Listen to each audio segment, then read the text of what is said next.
কিছু কিছু আচরণ আমরা তাদের বিভিন্ন লিঙ্গ ভূমিকার সঙ্গে, লিঙ্গ পরিচয়ের সঙ্গে এক করে করে দেখে সাধারণত এগোই।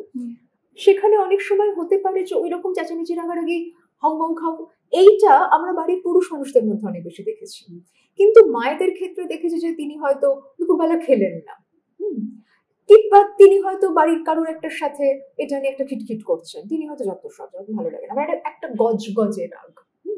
তো সেটা আমাদের লার্নিং এও থাকতে পারে। আমাদের জেন্ডারের তো অনেক আচরণ আমরা পরিপার্শ্ব থেকেও অনেক সময় ইনভাইট করতে করতে যাই, সেটা থাকতে পারে। তবে আমি এটাও বলবো যে এখন অতটাও কিন্তু আমরা তার পার্থক্য নাও করতে পারি। আমরা কিন্তু খুব ইরিটেটেড হয়ে যাচ্ছেন এমন অনেক বায়োলজিক্যাল মেলও দেখতে পারি, বা যারা আইডেন্টিফাই করছেন অ্যাজ এ ম্যান তাদের মধ্যেও সেটা দেখতে পারি।